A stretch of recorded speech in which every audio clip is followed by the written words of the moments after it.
नमस्कार, मैं रवीश कुमार। अगर आप सरकार से सवाल करना चाहते हैं, आलोचना करना चाहते हैं तो पहले एक काम कीजिए। आयकर विभाग और प्रत्यर्पण निदेशालय, जिसे ईडी कहते हैं, उनके अधिकारियों से पूछ लीजिए कि कितना तक लिखें तो छापा पड़ेगा, कितना तक ना लिखें तो छापा नहीं पड़ेगा।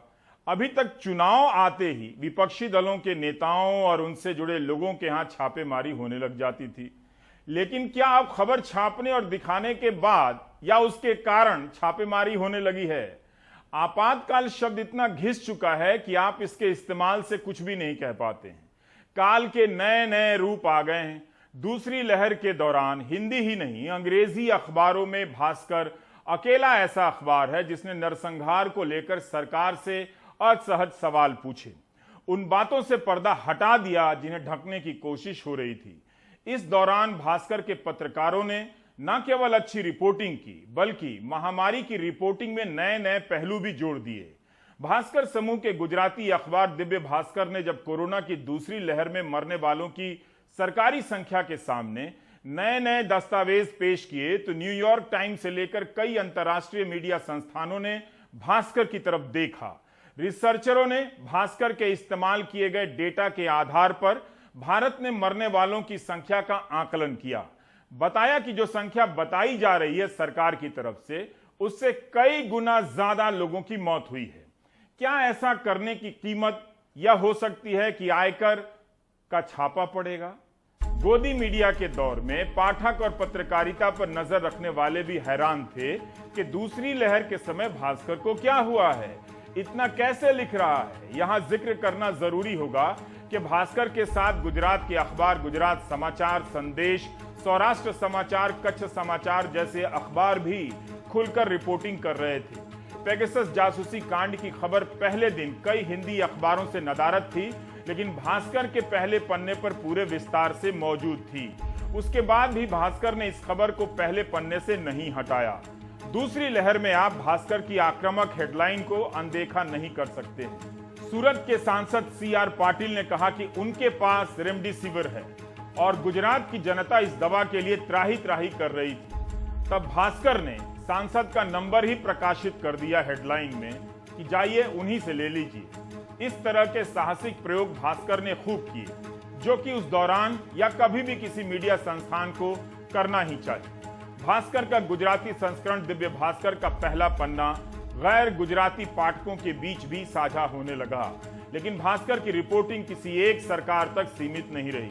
सूरत से लेकर जयपुर, भोपाल से लेकर प्रयागराज और लखनऊ से लेकर पटना तक में फैले उसके संवाददाताओं ने शमशान, मुर्दा घरों और मृत्यु पंजीकरण दफ्तरों की व्यवस्था को खंगाल दिया।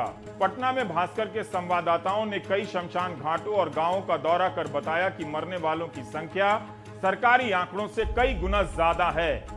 माना जा सकता है कि इस रिपोर्टिंग का भी दबाव रहा होगा कि राज्य सरकार को मरने वालों की संख्या में बड़ा बदलाव करना पड़ा।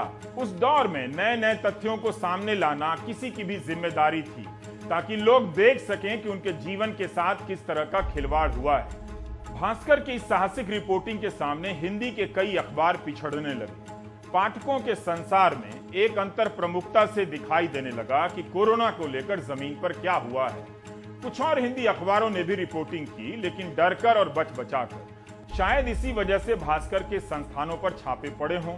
सरकार बेशक छापों को सही ठहराने के लिए 100 तर्क बता देगी, लेकिन यह केवल संयोग नहीं है। आज भी भोपाल भास्कर की यह खबर देख सकते हैं, जिसमें बताया गया है कि सरकार कहती है ऑक्सीजन की कमी से कोई नहीं मरा, लेकिन मध्य प्रदेश में ही 15 हादसों में 60 लोगों की मौत ऑक्सीजन की कमी से हुई है। इस तरह की रिपोर्टिंग से लोग यह भी चर्चा कर रहे थे उस दौरान भी कि जल्दी ही भास्कर के संस्थानों पर छापे पड़ेंगे, और छापे पड़ भी गए। एक दलील दी जाती है कि काले कारनामे होंगे तो छापे पड़ेंगे। तो ये छापे तभी क्यों पड़ते हैं जब कोई मीडिया हाउस सवाल करने लगता है, सरकार के झूठ को चुनौती देने लगता है।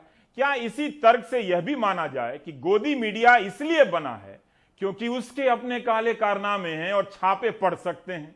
जब रफाल विमान सौदे में भ्रष्टाचार की खबर छपती है, तब तो सरकार जांच नहीं करती है। जब पीएम केयर्स के वेंटिलेटर के खराब होने को लेकर डॉक्टर लिखकर सवाल करते हैं, कोर्ट में फटकार पड़ती है, तब तो सरकार जांच नहीं करती है। ना कोई उसकी एजेंसी अपना काम करती है। जब पत्रकारों की जासूसी होती है तब तो सरकार जांच नहीं करती। जब सरकार खुद भ्रष्टाचार के मामलों का अपना राजनीतिक इस्तेमाल करती है तब तो जांच एजेंसियां अपना काम नहीं करती हैं। ये जांच एजेंसियां तभी क्यों काम करती हैं जब कोई अखबार या चैनल थोड़ा सा काम करने लगता है।